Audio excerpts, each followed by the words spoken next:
Welcome back everybody to another video. Today we'll be checking out a cheap and actually relatively modern card here with the Intel Arc A310 and seeing how it stacks up with some gaming.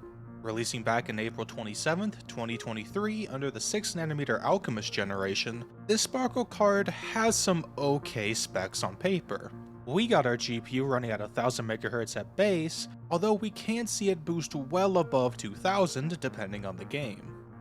Our 4GB of GDDR6 VRAM is clocked at 1937 MHz, which sounds good, but unfortunately is going to be hampered by that paltry 64-bit memory bus. For our video outs, we've only got one HDMI port and two mini display ports, so for your multi-monitor needs, you're definitely gonna be needing some converter cables. For rendering, we've got the main ones here, DirectX 12 Ultimate, Vulkan, and OpenGL. And while we do have older renderer support like DirectX 9, it can be very hit or miss, but Intel to my knowledge has worked out just a few of those kinks. Pulling about 30 watts under full load, this allows the card to fit within a variety of budget builds, including optiplexes. Although I will say to not use any build that does not support rebar within the BIOS. That is a setting that is crucial to using an Intel card to its fullest potential. Officially, this is limited to the AMD 3000 series and 10th gen Intel CPUs and above, although I'm sure there are talented people creating workarounds even as we speak. Another interesting tidbit is that while it does require an X16 PCIe slot, it only runs in by 8 configuration. Probably just a cost-saving measure, honestly. Overall, this Arc A310 actually seems pretty promising. It's cheap, sips power, and has pretty alright specs for an entry-level card. But to truly see how it performs, we're just gonna have to check it out in the benchmarks. Intel has had about 2 years to mature its drivers, so let's dive right in, shall we? Checking out the synthetic performance of 3D Mark, we've actually got some pretty promising results here overall. A whopping 6816 for FireMark means we should be handling 1080p relatively well here. And while 2810 for TimeSpy isn't amazing, if we keep it to those simpler games, we could possibly get away with 1440p. Compared to some of the previous cards we tested, it's actually surprisingly close to the GTX 670 in score. The main difference here is that extra DX12 support, allowing the Arc about a 1000 point advantage. Overall, that's not too bad actually. It certainly has some decent numbers for a low profile card, at least on paper. But we'll just have to see how this translates into some actual gaming metrics. Starting off with something decently lightweight here, Shin Megami Tensei 5 has a few hiccups, but overall is doing pretty good. While we had to disable effects like anti-aliasing and ambient occlusion, we managed a solid 80 FPS average running at 1080p. The lows are a little sporadic here at 35 and 4, which points to our frame times being a bit all over the place depending on where you're looking. Despite this, however, at the end of the day it was a Nintendo Switch game, so seeing it run as well as it does in the A310 isn't really that much of a surprise. Now, I don't typically touch gacha games, but I cannot deny that these seem right up the alley for someone looking for some budget gaming.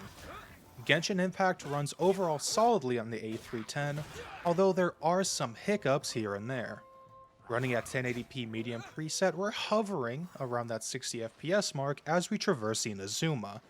Although as we can see with our lows of 18 and 14, we can definitely run into some pretty nasty frame time spikes. This is usually caused by heavy special effects during battle and having to load in areas, but otherwise I wouldn't say that exactly hinders you that much. 1080p low is there if you want a bit more stability, but medium settings will provide you with a nice mix of visual clarity and frame rate.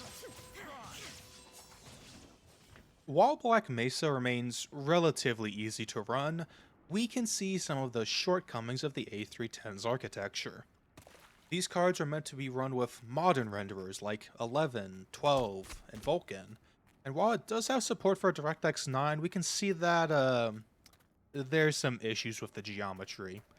Thankfully, Black Mesa recently released a new update at the time of writing that seems to have fixed this a bit, but only mostly.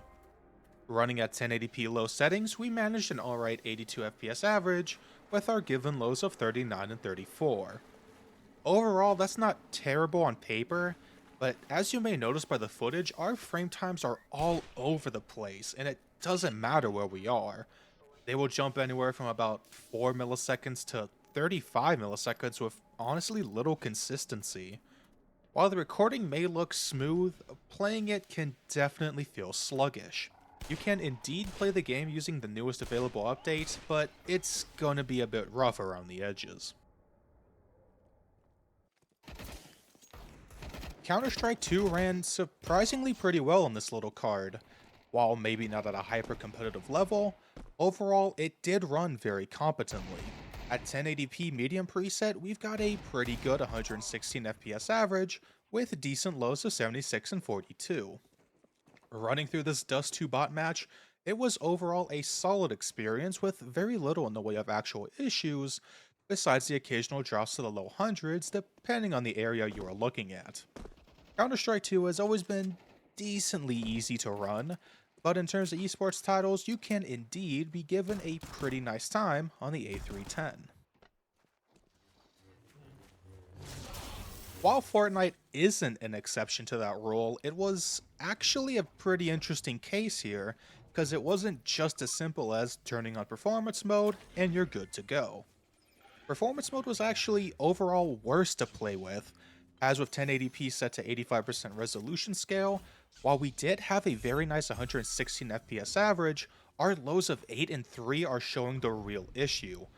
We had some horrible stutters while playing Zero Build, and they can pretty easily throw you off your game if they happen at the wrong moment.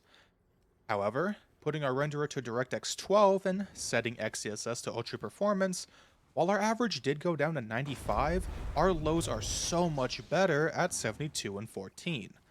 There are still the occasional stutters here or there, but they're not nearly as bad as before. I'm not quite sure what the issue is here, most likely drivers, but overall, while Fortnite can be a little weird, it's definitely playable. You're just not going to get those hyper-competitive frame rates. Final Fantasy XIV may have gone through a graphical update with Dawn Trail, but that isn't going to stop this little card from putting up a pretty decent fight. The 1080p low with FSR always enabled, we got a surprisingly decent 77 FPS average, with okayish lows of 37 and 22. There wasn't much trouble exploring the Realm Reborn areas, and exploring a couple dungeons. The only main issue I really found was the heavy use of special effects, taking our FPS to the 50s. So as long as you can tone those down a bit, you can actually have a decent 1080p 60 FPS experience with this game, which I say is pretty admirable for such an entry-level card. Working for your corporate overlords in Deep Rock Galactic is not a terrible experience actually. 1080p medium settings running in DirectX 11, we got ourselves a very good 146 FPS average, although the frame times could be a little bit erratic, reflected in our lows of 51 and 15. Despite that, however, we didn't actually have much issue mining up some Morkite playing solo, so overall, if you wanted to play this game while only consuming about 30 watts of power, go for it. You surely will not be disappointed. REPO was never exactly a hard game to run, but it is nice to know you'll be able to comfortably play with your friends without much issue. 1080p medium preset here nets us a very solid 115 FPS average, while our lows can be a little wonky at 43 and 5.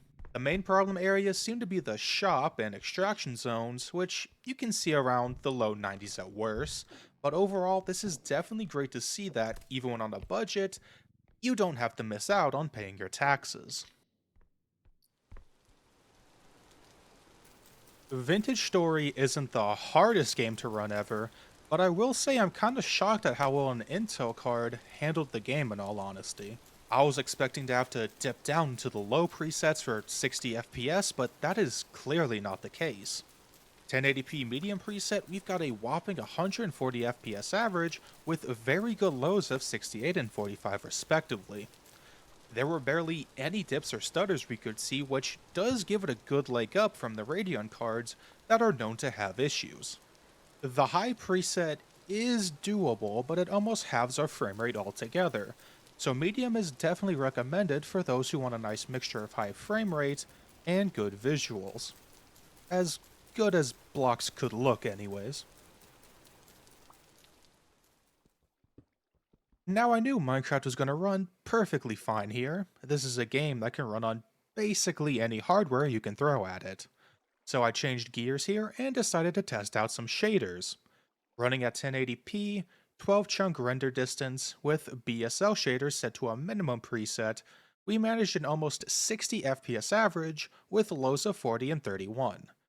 It wasn't that bad to play, but the frame rate could fluctuate pretty randomly depending on where you were. Playing with shaders enabled is doable, but further tweaking may just be required if you want that stable 60 FPS experience. I didn't think this was going to work exactly, but I did decide to give Expedition 33 a try. 768p low with XeSS set to balance mode, we just barely scraped by with a 30 FPS average, although dips were common, our lows of 1711 reflecting that. This low of a resolution also exacerbated the blurred edges around dialogue to the point where you can kinda see where the bubble stops actually. It's honestly unintentionally hilarious. Beyond the visual artifacts, the main issue lies in the combat system, where using QTEs is crucial. If your frame rate is fluctuating, you're gonna have a hard time hitting them. While the Arc A310 is giving us a genuine effort here, you should really wait to upgrade your GPU first. Continuing our futile yet interesting endeavors, CyberPunk 2077 was actually a surprise to be sure. Running at 1080p low with XeSS set to performance, we've actually got a pretty decent frame rate here. 41 FPS with our averages, with stable lows of 27 and 24. Roaming around Night City and engaging in a police chase, there was only really one minor area we even dropped below 30 at all. So while the visual quality is more akin to petroleum jelly, and has some rather nasty artifacting, you could actually get away with playing this game on the A310. Oblivion was certainly an experience, but hey, a man can dream after all. Running around the open fields of Tamriel at 720p at the lowest settings we could go, we actually got a surprising 29 FPS average, although the lows would on occasion get absolutely obliterated, leaving us with 1 and 0. Although I wouldn't say that's too surprising, as we have a full 2GB less VRAM than the recommended amount. Any type of upscaling didn't really help us either actually. That's how badly we're bottlenecked here. Smaller areas such as houses could actually see a decent frame rate, sometimes bouncing up to 60, but that's really it here. Would I say this is playable? No, not really. But you could force yourself through it if you really wanted to. You'd probably be better off with the original though, even if it might have DirectX 9 issues. Overall, I think the Arc A310 is honestly pretty impressive, all things considered. For its price point, being a cheap entry-level card, it does its job pretty well. One of the main trade-offs, however, is trying to play those older games, as that can still be kind of hit or miss. And there's certainly cheaper cards out there if you just want some display outs. Unfortunately, with an MSRP of about $130, this puts it within spitting distance of an A380's price.